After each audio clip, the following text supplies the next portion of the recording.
Bonjour à tous, merci de la présence de chacun d'entre vous. Comme est devenu une habitude maintenant, j'ai reçu encore une nouvelle message le 14 juin 2023 de Ramatis. Cette fois, il nous vient avec des questions et réponses, comme d'habitude. Et le texte d'entrée, c'est le monde spirituel, les vérités, les mensonges et le phénomène de la mort. Le monde spirituel est une vérité. Le monde des humains est un monde passager. Qu'est-ce qu'il y a d'égal là-dessus? Rien. Que l'esprit qui est co-créateur dans les deux cas. Notre vision du monde, d'après la vie physique, est remplie d'une vision humaine de leur vérité. Comprenez que le monde physique est rempli de visions mentales. Par conséquent, il est passible d'erreur. Le monde spirituel, le monde de la non-forme, est méconnu de l'homme et de la femme terrestre incarnés. Le monde spirituel est une formation du monde de la lumière éternelle, rendue possible par la volonté de l'Esprit éternel. Esprit éternel qui est rendu encore possible par le plan du monde du Créateur, créateur de toute source de vie.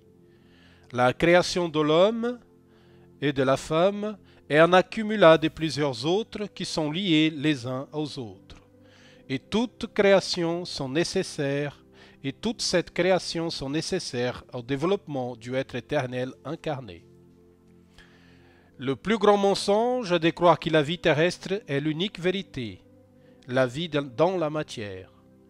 Pour beaucoup d'entre nous, la vie continue sur d'autres plans que celui de la lumière, comme l'astral et ses variations, et les plans successifs de la libération de l'esprit qui sont encore enchaînés à la matière.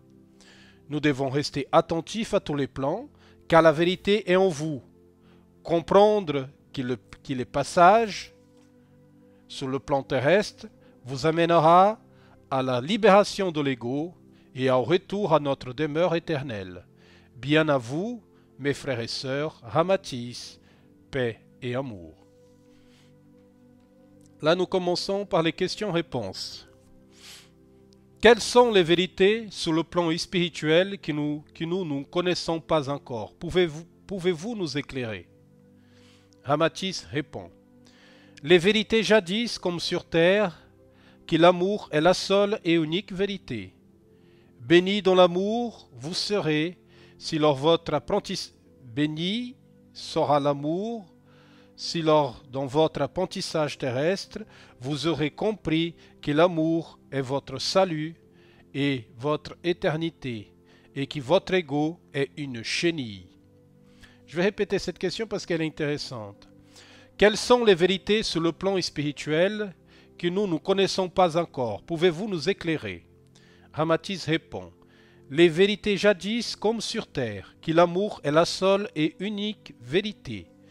Béni dans l'amour vous serez, si, lors de votre apprentissage terrestre, vous aurez compris que l'amour est votre salut et éternité, et que votre ego est une chenille. Question 2. Quel est le mensonge universel utilisé par d'autres êtres sur Terre? Le mensonge universel est de faire croire à l'homme et à la femme qu'ils iront mourir et que la mort, c'est un rituel de passage. Par conséquent, comme a été dit auparavant, la mort définitive n'en existe pas, et le rituel est une illusion, car la mort est une chose tout à fait normale et naturelle. Question 3. Pourquoi nous avons une aussi grande peur de la mort physique? D'où vient cette peur? Ça, c'est une très bonne question. La mort physique est une réalité du plan physique, car pour passer à un autre plan, nous avons besoin de quitter cette armure de chair et d'os. Nous avons depuis le début de notre existence cru à la mort par notre ignorance. Le jeu des incarnations est fait pour l'apprentissage de l'être divin qui devient conscient de lui-même. Comme a déjà été dit, la mort, c'est la libération du papillon de la chrysalide. Question 4. Nous passons tous par la voie de la mort inconsciente ou il y a des êtres qui meurent conscients? Ça, c'est aussi une très bonne question. La mort est un phénomène inconnu chez les esprits hautement conscients de soi-même. Celui qui voit la voie de la vérité dans son cœur éternel ne connaît pas la mort, reconnaît seulement la vie agissant sur toutes les formes. La peur de la mort vient de l'ego, qui se croit éternel comme l'esprit. Un conseil, ça entre parenthèses, un conseil pour la question de la mort: questionnez votre cœur à ce sujet. Il vous donnera la réponse plus adéquate à ce sujet. Question 5. Le sujet de la mort est une chose terrestre ou il y a d'autres comme nous dans l'univers? Amatis répond: la mort physique est un phénomène naturel qui est répandu partout dans l'univers matériel. Mais la mort chez les espèces en évolution, leur passage est encore plus court. Le passage de la mort sur le plan de la matière est une preuve salutaire pour les êtres en évolution. Entre parenthèses, il met encore: il n'y a que la connaissance qui vous le libérera de l'angoisse de la mort. Les maîtres spirituels comme le maître Yeshua ont quitté ce monde conscients de leur éternité. Question 6. Le phénomène de la mort physique sur Terre dure depuis très longtemps. Pourquoi cette inconscience? Pourquoi autant de retard? Ramatis répond: le phénomène du retard est dit par notre manque de connaissance de soi intérieur. Les êtres en retard sur la compréhension de la vie après la vie physique sont une grande partie dus à notre humanité. Cette ignorance spirituelle dure car les esprits rebelles sont encore en rébellion avec soi-même. Question 7. Quelles sont les bonnes choses à faire pour arriver à évoluer sur le sujet de la mort physique? Pouvez-vous nous aider à tirer des conclusions à ce sujet? Amatis répond, entre parenthèses: la mort est une chose inévitable. La vie et la mort sont indissociables. Celui qui a été à la recherche de la lumière intérieure pourra tirer des conclusions de son passage. Votre auto-étude et l'analyse et les conclusions de votre vie vous amènera à une nouvelle compréhension de votre sujet spirituel. Comprenez que chaque fois que vous cherchez une réponse intellectuelle sur le sujet de la mort, vous serez déçu. La meilleure chose à faire sur le sujet de la mort physique est d'aimer la vie, car en aimant la vie, vous préparez votre belle continuation. Comme a été dit, entre parenthèses, comme a été dit, la vie et la mort sont liées. Bienheureux est l'être qui reconnaît l'amour dans le moment de la mort physique, car il reconnaît la vie éternelle devant lui.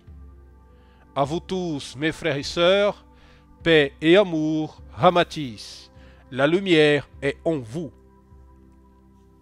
Bon. C'est intéressant. C'est une vision différente de la mort qui, certains points, je suis totalement d'accord. D'autres, c'est à réflexion.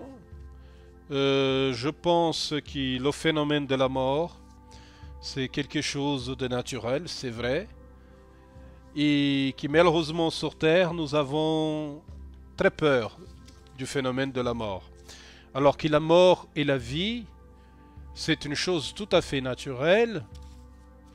Et elle fait partie d'un phénomène beaucoup plus vaste, que moi j'aime bien appeler le phénomène de la faune, de l'arbre de la vie, une chose tout à fait naturelle, que nous avons oubliée, que nos ancêtres, en tout cas je pense il y a très longtemps, étaient tout à fait au courant, ils trouvaient ça tout à fait normal, la naissance et la mort. Mais nos sociétés qui sont basées sur l'égocentrisme ou l'égocentré, ou si vous voulez même sur l'ego personnel, oublient ça. Ça veut dire la domination de l'ego sur Terre aujourd'hui est tellement forte que nous croyons que nous sommes éternels. Mais le problème c'est que ce n'est pas le cas. Nous mourrons tous. Nous sommes tous nés et nous allons tous mourir. Et c'est là que nous devons se poser la question. C'est quoi la vraie importance de l'existence terrestre? Pourquoi je suis venu sur le plan terrestre? Qui je suis? Pourquoi je suis là? À quoi je sers? Qu'est-ce que je peux faire? Qui je peux aider? Comment je peux aimer? Comment je peux être aimé? Vous voyez, ce sont des questions simples que nous ne nous posons pas souvent sur Terre, mais que nous devons le poser en permanence. Parce que la mort, c'est un phénomène naturel comme celui de donner la vie. C'est pour ça que je dis souvent, et c'est pour ça que je pense personnellement aussi, qu'en exemple, la sexualité, c'est une chose tout à fait normale. Nous ne devons pas prendre ça comme quelque chose de sale ou de répugnant. La sexualité doit être pratiquée. Parce que par la sexualité, nous comprenons ce que nous sommes aussi, nous comprenons le phénomène de la passion, et avec le temps, nous comprenons le phénomène de l'amour, de la donation à l'autre. Je pense que toutes ces choses se sont liées. Et c'est dommage de ne pas pouvoir profiter de ça, même si je comprends que certains d'entre nous n'ont plus d'intérêt sur ce phénomène de la sexualité. Mais je pense que c'est très important. Et je vous parle de sexualité parce que j'ai reçu une autre psychographie aussi de Ramatis, et je parlerai de la sexualité. Parce que j'ai reçu cette psychographie, je trouve intéressant la façon qu'il raconte la sexualité. Mais en revenant sur le phénomène de la mort, le phénomène du mensonge, le phénomène que nous vivons sur Terre, c'est le phénomène du contrôle mental que nous subissons sur Terre, nous empêche réellement l'épanouissement non seulement de notre espèce, mais aussi l'évolution de notre espèce humaine, qui malheureusement n'est pas là. Et pourquoi elle n'est pas là? Parce que malheureusement, nous ne savons pas qui nous sommes. Et quand nous ne savons pas ce que nous sommes, nous subissons. Et nous ne devons pas subir, parce que nous ne sommes pas là pour subir, nous sommes là pour donner. Vous comprenez? Je pense que c'est le grand problème que nous avons sur Terre actuellement, c'est que nous avons oublié ce que nous sommes. C'est comme je dis à certains amis spirituels ou spiritualistes, ou des personnes que j'ai des discussions, je dis, je ne vois que de l'ignorance de soi de partout. Je ne vois pas ni de la sagesse, ni de la connaissance, ni de l'envie d'apprendre. Parce que nous sommes là tous pour apprendre. C'est la loi universelle. La loi universelle de vie, c'est un être preneur de vie, quel qu'elle soit l'être sur Terre ou ailleurs. Nous devons prendre conscience de ça. Et la responsabilité que nous, en tant qu'entité spirituelle, nous avons par rapport à l'espèce humaine dans son ensemble. Ce sont tous des phénomènes liés. Ça veut dire la vérité, les mensonges, le monde spirituel, les plans supérieurs, les plans inférieurs, le plan astral. Toutes ces choses-là sont extrêmement importantes. Nous devons prendre conscience de ça et prendre conscience que le phénomène de la mort, c'est une chose naturelle et qu'on passera tous par là. Voilà, nous devons prendre conscience de cette expérience terrestre et comprendre le bonheur d'exister et pouvoir changer. Que la mort, ce n'est pas quelque chose d'horrible, mais c'est plutôt une libération. Nous nous libérons de quelque chose. Mais pour se libérer bien de cette chose, nous devons bien vivre cette chose que nous sommes en train de vivre, que c'est la vie humaine et terrestre. Avoir un corps, pouvoir exister et évoluer. Voilà. Je vous embrasse tous. Je vous souhaite une bonne continuation en espérant que chaque cœur puisse être touché par tous ces messages et que chacun puisse se découvrir soi-même. Car il n'y en a qu'une seule vérité, c'est la vôtre. et des personnes d'autres. Je vous embrasse. À bientôt.